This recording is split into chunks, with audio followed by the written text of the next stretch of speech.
What do you think it feels like to feel cool? Like, what would you... I wouldn't know, babe.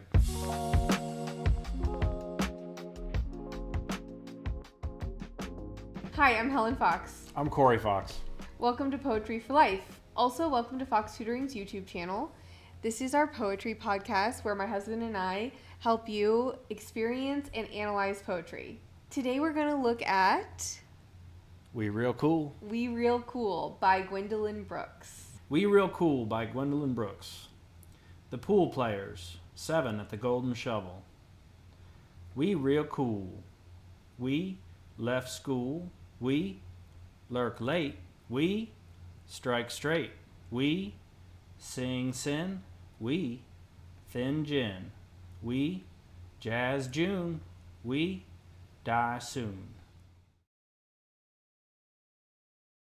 This poem, of course, has a very musical quality. It doesn't follow a formal structure, but it has its own structure, which I think is significant. My first impression is this looks simple, but there's a lot going on here. Something else that stands out to me is the different perspectives that you can look at the poem through. Like, you can look at it through this perspective of the speakers, the people saying "we real cool," but you can also look at it possibly from an outside observer perspective, like a omniscient, maybe authorial perspective, thinking about like a critique of the speakers, the implications of what the speakers are doing. So it's interesting that you said that. I wrote, by way of introduction, a stage performance inside of a poem. It almost gives me, this multi-layered thing. As we mentioned in our impressions, this poem has its own kind of form. There's a lot of choices that Brooks is making in terms of form. The two big things that stand out to me, like I said, are the spaces and that we at the end of each line. And that intro, it's interesting, kind of waiting for something to start with this introduction that we've got, which is, it's mirrored in that big first gap, the extra large first gap. Yeah, just to add on to the gap right here, I think that it gives the reader time to start picturing the pool players and the 7 of them at the Golden Shovel, and then there's this large break that... It almost feels like an actor on stage, like, stepping up to the mic or something. Yes. And you hear the audience, clearing their throat, like just people rustling papers, their programs or whatever. When I imagine the 7 at the Golden Shovel, it's like I'm just sitting in a theater waiting for something to start. You don't often see spaces this large. They're very meaningful, I think, very key to the author's choice. For me, I see more so like the author picturing this, or like I almost think about it like just, 7 pool players like loitering, and then somebody commenting, somebody like driving by going like, "Oh, we real cool, huh?" It's almost like she's writing what every author does right before they sit down to write a poem about something they remember. Where it's like they have to kind of get back into the character that they were when they observed it. But the fact that she includes it is interesting. And with the hesitation, or the pauses rather, the empty space there, and the syncopated line ends with the we, and then she even says jazz later. It's almost lyrical. It's almost like, somebody is improvising a solo. Yeah, I think going along with the beat and the rhythm of the poem, the enjambments, like you were saying, the we and then the breaks at every single line, except the subtitle and except the last line, are really important to adding to the rhythm of the poem, a jazz-like syncopated rhythm. We left school, we lurk late. And it's almost like the we is an ensemble, right? like a That's jazz a good ensemble. point. Yes, The seven at the. It's like she also could be announcing the next band to come up to the stage, the Pool Players, 7 at the Golden Shovel. Yeah. Yeah. And then that line break at the beginning is almost like, the band leader getting everybody on the same page, and then they start. So the other thing that stands out about authorial choices in this poem for me in forming form is those 2 lines, right? Those pairs of 2 lines, and they all rhyme with each other. Cool, school, late, straight, sin, gin, and actually in that one, sing, sin, thin, gin, right? All those rhyme. The sing is a soft rhyme or a slant rhyme, right? And then June, soon. So it's oo, 8, in, oon. That's what I wrote off to the side. And I don't know if that, the fact that first line and that last line both have that oo, oon. It's almost Definitely. like the oo is open-ended and the oon is a cutoff, right? Because N is a harder sound. Soon. So as we move into talking about sound, I want to add on one last thing about form, which is that Brooks is using parataxis throughout the poem as well, which is the repetition or the use of short, simple sentences without conjunctions. And one of the things that parataxis does is it creates a lot of emphasis and importance on the words in that sentence because it's so short. So I'd like to make an observation about how the form and the sound relate to the meaning of the poem.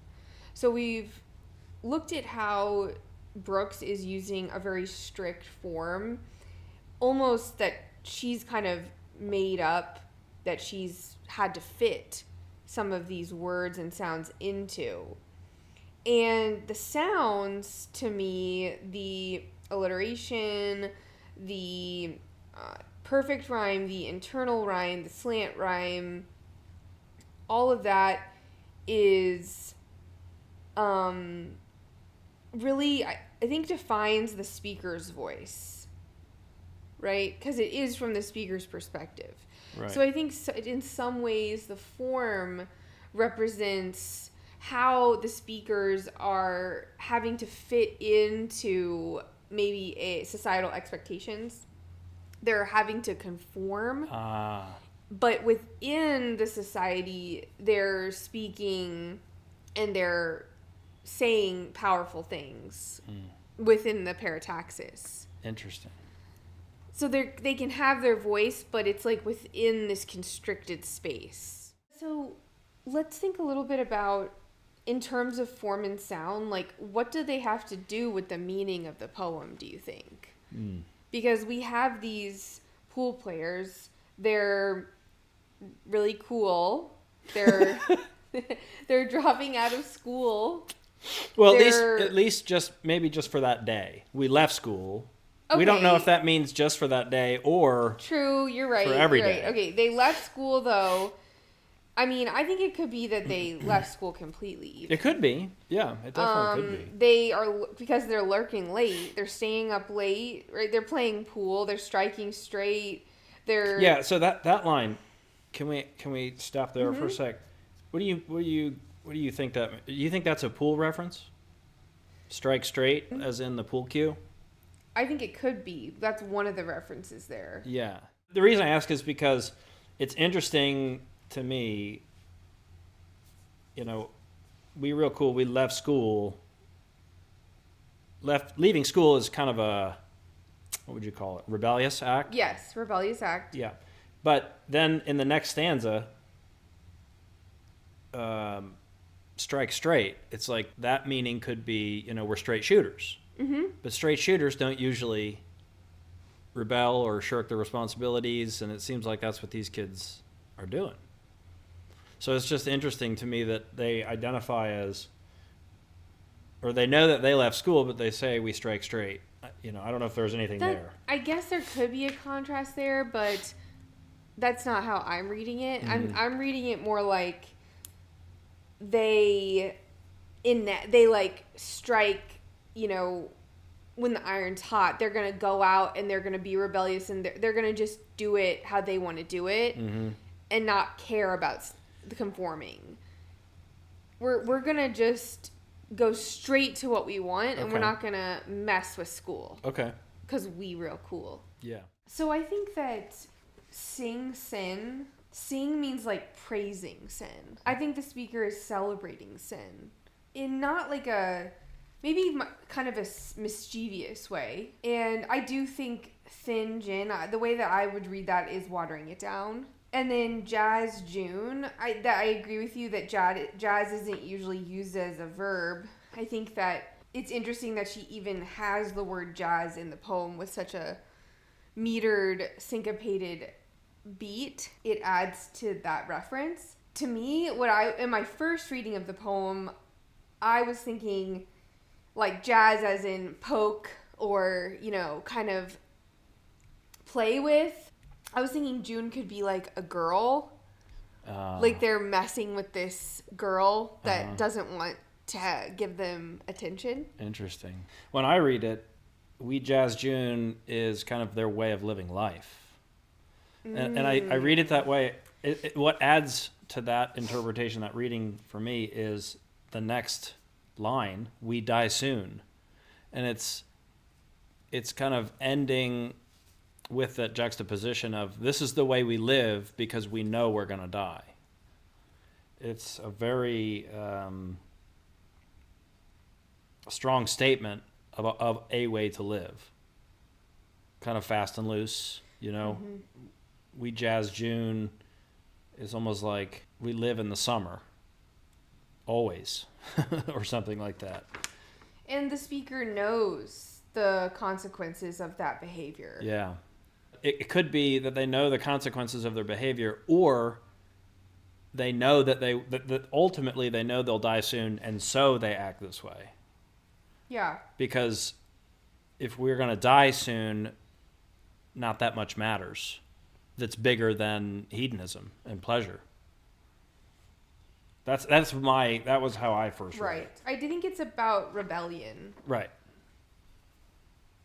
And how that can feel good. Right. In a constricted or maybe oppressive situation. And I think that goes along with the parataxis. The parataxis is strict, almost oppressive of the sentence. But what's contained within it is rebellious. It's almost like when you're doing something really difficult and you don't really want to be doing it, but you decide that the struggle is worth the doing, and so you celebrate the struggle. It's almost like they've found a way to make music with this throttling like structure that they exist in. I really think this poem is kind of a paragon of line breaks, like how line breaks can be a poet's tool, because she really does make this form out of the parataxis and the line breaks. The enjambment? Yeah. Yeah. Yeah. But you can do so many things with line breaks. That's like... Yes. People, you know, if you haven't read a lot about writing poetry, people tend to think, you know, well, poet just ended the line there because they wanted to. And it's like, well, what's going on in that line? What's happening that maybe the poet wanted to emphasize or de-emphasize? Oh, okay. Well, what do you think about the enjambment in this poem? So it's creating the form, and it's also creating this jazzy feeling, that musical feeling. It's a offbeat almost. You know, when you play jazz players really want to be on the backbeat a lot of the time. And that's kind of what this feels like. It feels like, you know, if you read it on the front, it seems stifled. But if you read it on the back, it's playful. If you read it, we real cool, we left school, we lurk late, it doesn't have the same feeling. It's like that enjambment, that line break, really causes you to kind of drop back and be there with them. Yeah, I think too, like it leaves space for whoever the we is. Like in terms of the reader's mind. Like we all that break and then left school. Like we did a lot of things probably, but one of which was leaving school or almost like they're trying to think of how to say it. Do you think? More like this is the information I'm going to give you. Right, like we're not getting the whole picture, but like these are like important elements of the picture. Right. I'm not going to tell you everything. Yeah. But here's what I'm willing to tell you. And the things I'm going to tell you, you know, we're real cool. Yeah. These make us cool. Yeah. Like the mystery of it maybe adds to the coolness. Mhm. The fact that, and like it's kind of the reality versus perception. Like they're putting forth a perception, but like what's the reality? That's funny. What's the reality of living fast, dying young? Yeah. There's a perception of it that's cool, but the reality of it on all that space after the we, ooh, that's tough. Yeah. The partying, the alcohol. Do you think they're trying to sell you on the we real cool? Yeah, that's what I think. I think it's really trying to sell the coolness of rebellion. Yeah. And I don't think that we're supposed to buy into it 100%. Interesting. Because of the way it ends? Well, that, yeah, and because it, as I was saying earlier, like, I think it's partly about group identity too, like peer pressure maybe, and also that there's this outside audience kind of maybe judging or critiquing the speakers. Yeah, that's okay. So then maybe none of them has to feel 100% responsible for what they did. Yeah, it's kind of like a confusion of responsibility. It's like Tommy didn't leave school. It's like Tommy, Billy, and John didn't leave school. We left school. It's cooler when you do it together. Yeah. That's the way. That's why it's cool. When your crew. Yeah. Yeah. That's important. So let's go on to some symbolism and metaphor then. Yeah. To think going to those points in terms of like the subtitle, like 7 at the golden shovel. That's an interesting symbol because it's like the shovel is golden, so it's really nice and it has a connotation of glamour, but the shovel is such a kind of a, what would you say, like unglamorous? Yeah, unglamorous or like tool that you would use for hard work. Also for digging graves. Right, for digging graves. Yeah. So it is like a glamorous way to die, living fast, dying young. Yeah. So that was interesting. I wondered. So I see 7 at the golden shovel. How many we's are uttered? And it's 8. But it's counting the first one. We real cool, okay? But there's 7 end we's, we'll call it. Okay, 1, 2, 3, 4, 5, 6, 7. Yeah, that's interesting. Right. So the first one, maybe they say it all together. We, and then, yeah, we all real cool. Yeah. And then each guy or each person gets to tell one aspect of what they did. Right. They just go down the line. I like that. You know? Yeah. We left school. Yeah. And then they say the last one together. Maybe they all say the last one together. Die soon. Yeah. That's a good point. I like that image. Yeah. So I think school is another symbol for like society, conformity, following the straight path. Sin. I was gonna go to lurk. Yeah, lurk. Lurk late. Like that word. Lurking has such an specific kind of connotation. Right. It's in the shadows. You lurk in the shadows. Yeah. Sin, kind of comparing singing to praising, I think. Celebrating. Yeah. Gin could be a symbol for rebellion, thinning it, could be a symbol, could indicate resourcefulness. What do you think June is a symbol for? Summer. Okay. I mean, it is a summer month. Okay. But I think it's a symbol for kind of everything that happens in summer. People are happier, maybe. There's more sunlight. There's more activity. It's not winter. Winter is kind of dead. And Life. So then, yeah, it would be life.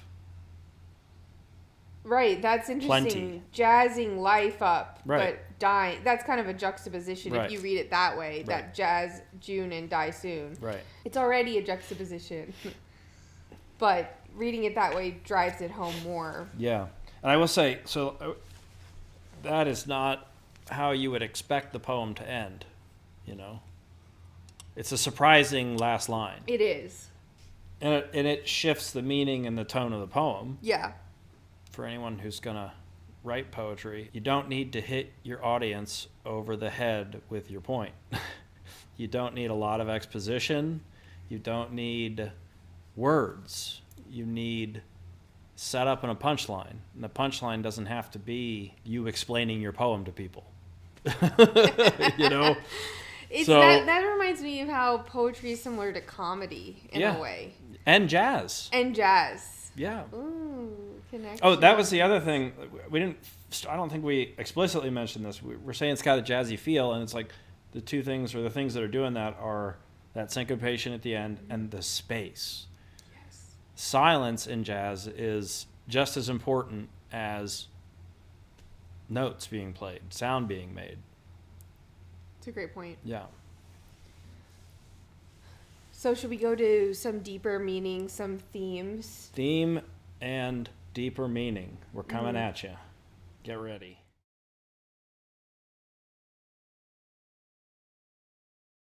So I listed some thematic ideas or themes. Being cool, popularity, dying young, risk, youth, conformity, rebellion. You're really good at themes. They're super important. Yeah. Students struggle with that a lot, more than you would think, really. Because themes sounds easy, right? Yeah. Well, then you get one and you stop. Right. It's like not everything is about one thing. Yes. There's a ton of stuff that everything's about. I know. And that's what I've gotten. I have a lot of practice, so. Yeah. But you can always find another one. You can always find another one. Yeah. Always. Yeah. Even if it's not necessarily something that you would write your whole paper on, or you would think the whole thing is about. That's okay. If it shows up, it's there, and the key thing is how the themes interact together. Yeah. And how they interact with the human themes. Yes. Themes of human existence, human life. It's your bridge to that. Mm-hmm. So, walk on it. Boom! Okay, so what do you think the poem is saying about any theme? I wrote, extract the marrow from the bones of life. When, like, hunter-gatherers, right, would kill an animal, they used everything because they didn't have a lot. And you break the bones and suck out the marrow. But if you think about it biologically, it's like the marrow is where all your red blood cells are made. So it's like life-giving. It's life-sustaining. A lot of things are like that. But it almost seems like they're sucking the marrow out of the bones of themselves while they're still alive, and that's why they die soon. It's like that's why it's this almost simultaneous act of life and death that they're kind of advocating for. I like that. I think that one of the most straightforward theme or thematic message would be there are consequences to living fast or rebellion. There are consequences, sometimes serious consequences for living in a way that's reckless or risky. Mm-hmm. Another way to look at it maybe is when people are constrained or oppressed, there's a natural desire to rebel. And that can be risky, but it also is it's a natural choice. Like, it's a natural desire when you feel constrained or when you feel unnoticed or like society isn't recognizing you. Yeah. So I think that there's something along those lines that I feel is important. Like even if they're going to die, it's better to live fully on your own terms than die on someone else's. I also really think that there could be an interesting theme or thematic message here about being cool, like this idea of being cool or popular, like especially for teens, like in general, and the human experience. Like there's this desire to be cool. Everyone kind of wants to be cool in a way, right? And like I think what we were talking about, you could take a really interesting approach to reading this and think about like how this poem is saying that being cool isn't all it's cracked up to be. Like, being cool is only goes so far, and it's a facade. Like, it's ultimately just a facade that can get you into trouble. It's not something really long lasting or like something that is the most important part of life, maybe. I don't know. Like, it's fleeting. It's not gonna like be there forever. Yeah, okay, so you're reading it as a criticism of this lifestyle. I'm just saying you could take a reading that isn't necessarily a criticism of it, but it's just exposing, like, when we talked about the space after the enjambment, like, that all that we're getting from the speakers is about how this is so cool. But that's, like, only half of it. It's like if you had the other half of the experience over here, it would be the reality of the being cool. Or the consequences. The reality or consequences. Going to jail. Getting kicked out. Right? Like, whatever. And then here you have some of that, the reality, which is dying soon. It, like, you bring the reality in. Yeah. I'm not saying that that's the right or only reading of the poem. I'm just saying it's a possible reading. Yeah. Yeah. Because the golden shovel, too, symbol could go along with it as a more evidence to point to that, digging their own grave. Like, popularity and groupthink and peer pressure, it's a facade that can be fun and exciting, but ultimately can have negative consequences. Right. There's one perspective of us as the reader, and then there's another perspective of the we, the speaker. Yes. What I'm trying to figure out is the speaker of the opinion that being cool, living cool, is the only, or is their response to knowing they're going to die soon, and they don't think they can do anything about the dying soon, so they're just going to live life to the fullest, you know? I would say that makes sense, yeah. They're kind of locked into a worldview. Yes. That they're going to die soon, and so they have to get the most out of life while they're around. Whereas us as the audience want to say, if you didn't live like that, maybe you would live longer. And those two, I think, are in tension. Yes. Because we don't actually know what the truth is. Maybe if they acted different, they wouldn't live longer. Like, maybe they're in a situation. They really wouldn't. Maybe it's not their actions. Maybe it's society. Right. The conformity is actually Yeah. creating the situation where they're going to die soon. And that's tragic. But they have to find a way to, get the most out of life. No, I agree with you. I think that reading goes better with the theme of, like, youth rebellion. And I think my reading goes better if you really want to look at the lens of popularity and coolness. Yeah, that's true. That's what I'm trying to distinguish is, like, that's the themes that you decide to look through. It's like they're lenses, and they're going to determine how you see the poem. Right. So. And I think that is what makes an interesting poem. Yes. There are many things that add to a poem's interest, but I think one of the things that makes a poem super powerful is the fact that it can be looked at from multiple perspectives, multiple centers, if you will, of meaning. And like the more centers it can occupy, the more layers of meaning are contained within it. Making for a better poem. Yeah. Awesome. So should I share a little bit about Gwendolyn Brooks? Yes, let's and learn the about poem? Ms. Brooks.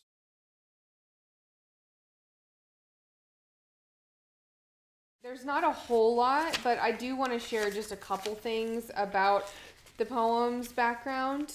So this poem was first published in 1960 at the height of the Civil Rights Movement. During the 50s and 60s, Black Americans led political campaigns to reverse discriminatory laws and change American ideas about race. The poem doesn't acknowledge the speakers being African American, but the poem is usually understood to describe a group of African American teenagers hanging out at a pool hall. And Brooks did say that she wrote the poem after seeing a group of teenagers lurking and hanging out outside a pool hall called the Golden Shovel in Bronzeville, a segregated black neighborhood on the south side of Chicago where she lived for most of her life. Yeah. I've also heard her say about that experience that she had this initial experience where she was cognizant of the fact that she could look at them and say, why aren't those boys in school? But she decided to look at them and say, I wonder how they feel about themselves. They're probably feeling pretty good about themselves. Right, and yeah. I think that's why you have that other perspective in the poem of like, and how that comes off, we real cool, right? I can just see her kind of picturing them and going, oh, they think they are real cool. Mm-hmm. And that's where that's kind of coming from. So she was a prolific poet too. That's the other thing that people don't know about her. This is her most popular poem. And she actually said, I wish the people who do the anthologies would put some of my other poetry in there. Oh, really? Yeah. Well, because this is what she's most well known for, but she's written so much. This poem was published in the collection The Bean Eaters. In 1949, before this was published, she won the Pulitzer Prize for her epic poem, Annie Allen. Mm. So, supporting your point that she's had a lot of recognition besides this. She was the first black author to do so. Mm. And in the 60s, as the 60s progressed, she gradually decided to turn her back on mainstream publishing, and she started publishing at black-owned publishing houses. And that kind of caused her to turn her back on mainstream success and mainstream publishing, which probably did have some kind of impact on her audience. But I think for her values and the black artistic movement, it seems like it was in alignment with her. Yeah. So that makes sense. Mm-hmm.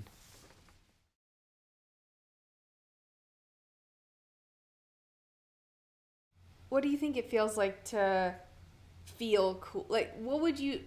I wouldn't know, babe.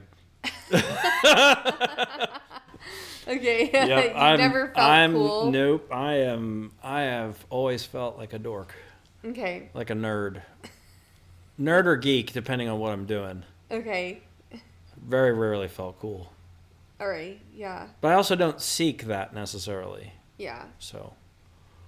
I think as a Sagittarius, I don't care if... there's been times in my life where I know I'm not cool, but I feel cool. And I don't care what other people think. Yes. It feels good to feel cool. So I think everyone deserves to feel cool in their own way. Right. What should we do next? Let us know in the comments. Bye. Bye.